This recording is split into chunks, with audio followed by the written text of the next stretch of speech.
Good morning students. आज आपका topic है निदानात्मक और उपचारात्मक परीक्षण। ये आपका टॉपिक रीड के सिलेबस में भी है। अगर आप मूल्यांकन की विधियां देखेंगे उसके अंतर्गत आपका ये टॉपिक आएगा निदानात्मक और उपचारात्मक परीक्षण होता है क्या। उसमें से एक या दो से क्वेश्चन आते हैं, तो आप इसको अभी फर्स्ट ईयर में से ही अच्छी तरह से ज़्यादा तैयारी करें तो ज़्यादा अच्छा होएगा। सबसे पहले पढ़ेंगे निदानात्मक क्या होता है और उपचारात्मक क्या होता है। निदान अर्थ होता है, निदान अगर हम देखेंगे तो निदान डायग्नोसिस शब्द का अर्थ जो है उसको कहते हैं निदान, क्योंकि डायग्नोसिस शब्द जो बना है उसका अर्थ होता है निदान। निदान शब्द का अर्थ अगर लेंगे या निदान शब्द जो है उसका अर्थ होता है मूल कारण या रोग का निर्णय करना। मूल कारण क्या है? किसी भी रोग के या उसका रोग का निर्णय करना, मतलब रोग किस तरीके से हम उसको खत्म कर सकते हैं। जैसे एक चिकित्सक अपने किसी भी मरीज के जो उसका रोग होता है उसका मूल कारण जानने की कोशिश करता है कि इस रोग का मूल कारण क्या है और कौन सी दवा देने से उसको हम खत्म कर सकते हैं।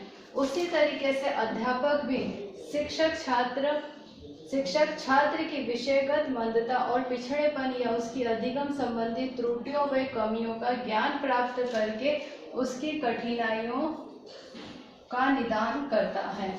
मतलब जिस तरीके से एक डॉक्टर अपने मरीज का इलाज करता है, अपने मरीज के रोग का मूल कारण जानने की कोशिश करता है और मूल कारण जान के उसके बाद उसका निदान करता है, उसी तरीके से शिक्षक छात्र की विषयगत मंदता, मतलब जिस विषय में वो कमजोर है और या पिछड़ापन या वो उससे दूर भागता है, पिछड़ा हुआ है, उसको समझ में नहीं आता है, या उसकी अधिगम संबंधी त्रुटियों व कमियों का ज्ञान प्राप्त करता है कि बालक में अधिगम संबंधी त्रुटियां या कमियां कौन कौन सी है, कमजोरियां, उसका ज्ञान प्राप्त करेगा, उसको समझेगा और उसकी कठिनाइयों का निदान करेगा। निदान के उद्देश्य छात्र की पाठ्य विषय से संबंधित स्वाभाविक, जन्मजात व विशिष्ट कठिनाइयों से अवगत होना है। छात्र का उद्देश्य या निदानात्मक का उद्देश्य होता है कि छात्र की पाठ्य विषय से संबंधित, किससे संबंधित कठिनाइयां दूर करेगा शिक्षक? पाठ्य विषय से संबंधित कठिनाइयों को, संभाविक वो कठिनाइयां हो सकती है, जन्मजात भी हो सकती है और विशिष्ट भी हो सकती है, से अवगत होकर उन कठिनाइयों का निदान करने की कोशिश करता है। मतलब पाठ्य विषय में या विषय वस्तु को समझने में छात्र को जो भी कमी आ रही है या जो भी कठिनाई अनुभव हो रही है, उन कठिनाइयों को दूर करके या उन कठिनाइयों से अवगत होकर उन कठिनाइयों की समस्या का समाधान एक अध्यापक करता है। इसके क्षेत्र होते हैं निदान के वाचन, लेखन, उच्चारण, व्याकरण और अंकगणित। मतलब किन किन क्षेत्रों में निदानात्मक परीक्षण का कार्य या निदान किया जाता है। तो वाचन में, बोलने में, बालक के जन्मजात अगर बोलने में कोई कठिनाई है, मतलब उद्देश्य जन्मजात अगर कोई कठिनाई है बोलने में, तो उस कठिनाई को दूर करने के लिए शिक्षक क्या करेगा? उससे अवगत होकर उस कठिनाई को दूर करने की कोशिश करेगा। लेखन संबंधी, लिखने में छात्र को कोई प्रॉब्लम आती है, सही से नहीं लिखा जा रहा है, विषय वस्तु को समझ लेता है, आत्मसात कर लेता है, बोल अच्छा सकता है लेकिन उसको लिख नहीं सकता है। एक्सप्लेन उसको अगर खड़ा करके कराया जाए तो एक्सप्लेन बहुत अच्छे से कर रहा है, लेकिन अगर उसी चीज पर अगर लिखवाया जाए उसी टॉपिक से रिलेटेड, तो वो उस शब्दों को नहीं लिख पाता है, प्रॉपर शब्दों का आकार नहीं दे पाता है। तो लेखन संबंधी भी कठिनाई अगर उसमें है तो उसको दूर करने की कोशिश करेगा। उच्चारण, जब वो बोल रहा है, किसी शब्द का उच्चारण कर रहा है, कुछ बालक होते हैं जब शब्दों को या तो बहुत जल्दी बोल देते उच्चारण करते टाइम, या कुछ बहुत रुककर बोलते हैं, बहुत लंबा गैप लेते हैं, या उच्चारण करने में कुछ छात्र किन्हीं शब्दों को मतलब ये करते हैं, बोलते हुए खा जाते हैं, जो हम कहते हैं कि या मतलब उच्चारण ही नहीं कर पाते, वो शब्द उनके मुंह में रह जाते हैं। या कुछ ऐसे शब्द होते हैं जिनका उच्चारण करने में कठिनाई अनुभव होती है, तो ऐसे शब्दों का या ऐसे उच्चारण संबंधी जो कठिनाइयाँ होती हैं उसको दूर करता है। व्याकरण संबंधी, व्याकरण से रिलेटेड जितनी भी कठिनाई होगी, बालक को आएगी, उस कठिनाई को दूर करना। और अंक गणित संबंधी कठिनाइयों को, अंकों में विभिन्नता जानना, अंकों का प्रयोग किस जगह पे होता है, तो अंक गणितीय संबंधी कठिनाइयों को भी छात्र को अध्यापक निदान करता है। इसके परिणाम क्या होते हैं? जैसे पहला परिणाम, अध्ययन संबंधी अनुचित आदतों पर अंकुश लगाता है। मतलब अध्ययन जब छात्र कर रहा है तो अध्ययन संबंधी अनुचित आदतें अगर उसमें है, उन आदतों का पर अंकुश लगाना, उसका निदान करना, उस समस्या का समाधान करना।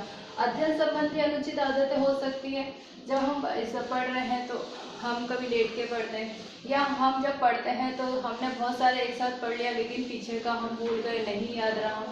पढ़ रहे हैं तो कुछ जो मेन चीज़ें होती है उसको हमने अंडरलाइन नहीं करा, या मेन बातों को हमने नहीं निकाला और उसको हमने पूरा पढ़ दिया और एज इट इज उसको लिख दिया, या उसको हमें कट कॉपी पेस्ट, मतलब कट कॉपी पेस्ट से मतलब कि हमारी जो बुक्स होती है, पाठ्य पुस्तकें होती है, उसमें बहुत सारा मैटर दे रखा होता है, लेकिन उन पाठ्य पुस्तकों में से हमारे काम का रिलेटेड कितना, हमें कितना परीक्षा में लिखना है, पेपर में लिखना है, उसको अगर हमें नहीं करना है तो ऐसी जो आदतें होती है अध्ययन संबंधी आदतें, उन अध्ययन संबंधी जो गलत आदतें होती हैं, अनुचित आदतें होती हैं, उन पर अंकुश लगाते हैं शिक्षक। विद्यालय कार्य के प्रति उचित दृष्टिकोण विकसित करते हैं शिक्षक के। विद्यालय में जितने भी कार्य दिए जा रहे हैं, विद्यालय में जो भी कार्य हो रहे हैं, वो कार्य सभी बालक के हित के लिए होते हैं, छात्र के हित के लिए होते हैं।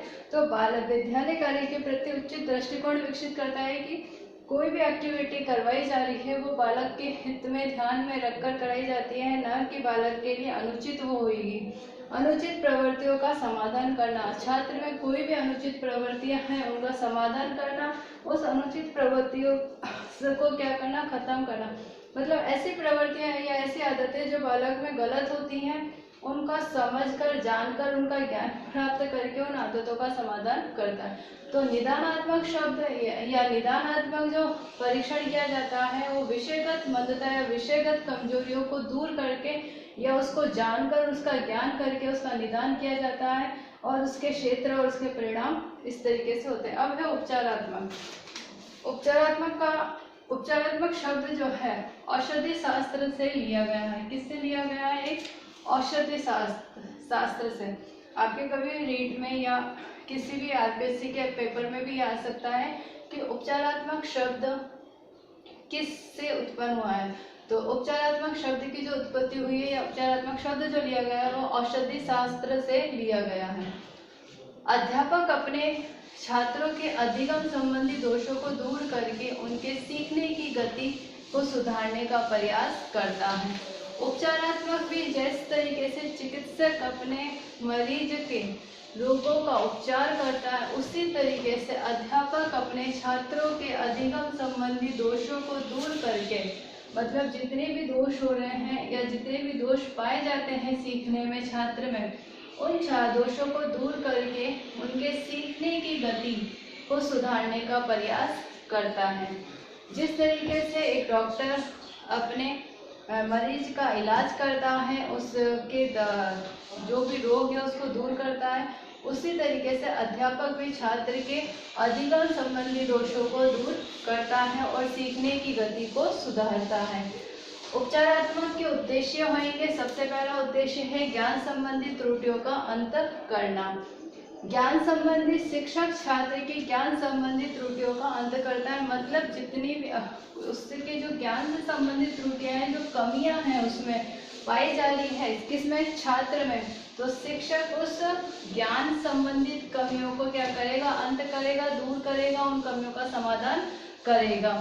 ज्ञान संबंधी कमियां बहुत सारी हो सकती है। किसी चीज को नहीं समझ पा रहा है, विषय वस्तु नहीं समझ पा रहा है, या किसी कार्य को करने में उसको कठिनाई अनुभव हो रही है।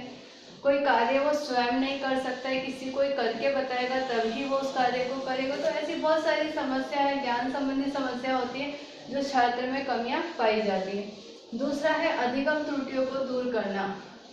किसी भी नए कार्य को करने के लिए या कोई भी जब नवीन कार्य छात्र को, शिक्षक छात्र को सिखा रहा है, तो उसमें अधिगम संबंधी सीखने में जो कमियां उसमें आ रही हैं, उन कमियों को दूर करना। सपोज मान लो कि हम बालक को कोई एक खेल सिखा रहे हैं, जब हम फर्स्ट टाइम उस खेल को खिला रहे हैं बालक को, तो क्या होगा, उसमें फर्स्ट टाइम में बालक उस खेल को नहीं सीख पाएगा, या वो एक कोई चित्र भी बनाना अध्यापक सिखा रहा है तो फर्स्ट टाइम में एक छात्र चित्र को बिल्कुल सही तरीके से नहीं बना पाएगा, उसमें कहीं ना कहीं कमी रह जाएगी।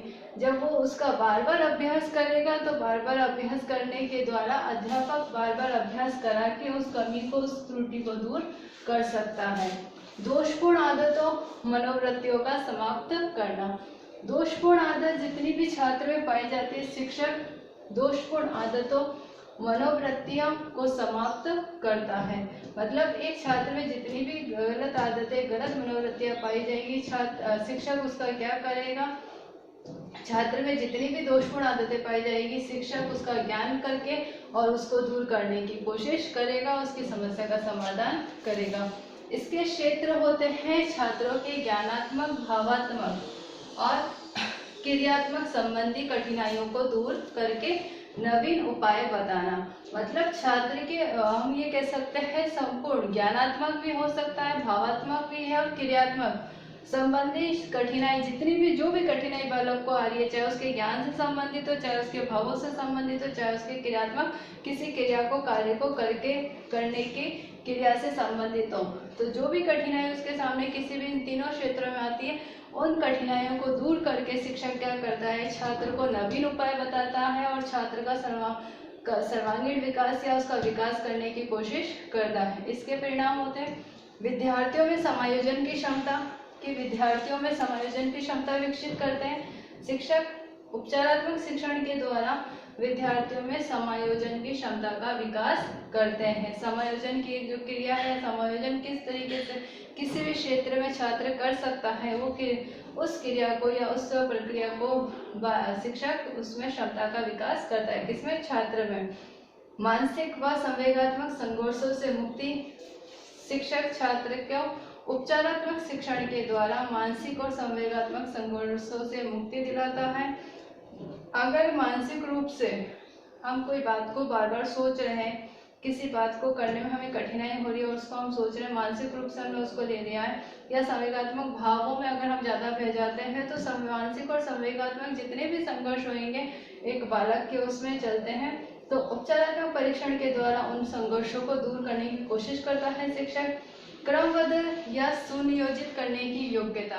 किसी भी कार्य को क्रमबद्ध तरीके से अगर छात्र करेगा, शिक्षक उसको क्या सिखाता है कि किसी भी कार्य को हम क्रमबद्ध या सुनियोजित तरीके से अगर हम किसी भी कार्य को करते हैं तो उस कार्य में हमें सफलता प्राप्त होगी। अगर हम क्रमबद्ध रूप से नहीं करते हैं तो उस कार्य में हमें सफलता नहीं प्राप्त होगी।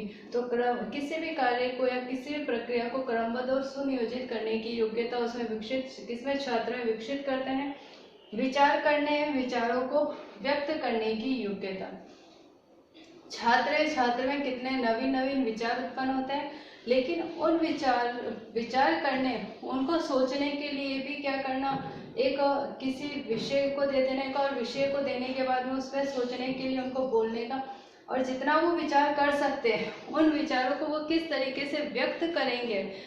कोई बोलकर व्यक्त कर देता है, कोई लिखकर व्यक्त करता है, कोई भावों के माध्यम से व्यक्त कर देता है, कोई एक्सप्रेशन से व्यक्त करता है। तो विचार करना, लेकिन जैसे हमने कहा ना कि जब तक हम अगर किसी कार्य के करने के लिए कोई सपना ही नहीं देखेंगे तो उस सपने को पूरा करने की हम कोशिश भी नहीं करेंगे। उसी तरीके से शिक्षक छात्र को ये सिखाता है कि कुछ भी विचार करें, और विचार कुछ भी मतलब आपके जीवन से संबंधित, आपके विषय वस्तु से संबंधित, आपके किसी भी क्षेत्र से संबंधित, व्यवसाय से संबंधित विचार करें, और विचारों को आप किस तरीके से व्यक्त करेंगे सभी लोगों के आगे, अपनी योग्यता को, उस योग्यता का विकास कौन करता है? एक शिक्षक छात्र के अंदर करता है। तो निदानात्मक मूल कारणों का पता लगाना, उपचारात्मक उपचार करना या उपाय बताना। इसमें मूल कारण जानकर, मूल कारण का पता करके फिर हम उसका उपचार, किसी भी समस्या का समाधान कर सकते हैं, ज्ञान कर सकते हैं। इसमें हमें मूल कारण जानने की जरूरत नहीं है, हम उसको उपाय बताएंगे कि हाँ, उसको उपाय बताकर उस समस्या को दूर करेंगे या उस समस्या को दूर करने का प्रयास करेंगे। इसमें हम मूल कारण जाने बिना किसी भी कार्य को पहले ही समस्या का समाधान नहीं कर सकते और इसमें मूल कारण जानने की हमें आवश्यकता नहीं होती है। हम सिर्फ क्या है कि जिस तरीके से सपोज मान लो एक डॉक्टर के पास में मरीज गया, डॉक्टर ने देखा कि हाँ ये व्यक्ति बीमार है, उसको हमने किसी भी तरीके से उसका उपाय बता दिया कि ये इस तरीके से कर ले, आप ठीक हो जाएंगे। इसमें डॉक्टर क्या करेगा, उसकी पूरी जांच करेगा, उसकी बीमारी का पता लगाएगा और तब जाके उसके रोग का या उसको किसी दवाई का या कोई उपाय बताएगा। इसमें किसी भी तरीके का जांच या प्रक्रिया नहीं हुई, सीधे से उपाय बता दिया। तो निदानात्मक किसी भी मूल कारण को या रोग किसी का विषय को जानकर उसका ज्ञान करके उसके बाद उस कठिनाई को दूर करना। उपचारात्मक उपायों से संबंधित या उपाय बताने के आधार पर, उपाय के आधार पर समस्या का समाधान करना।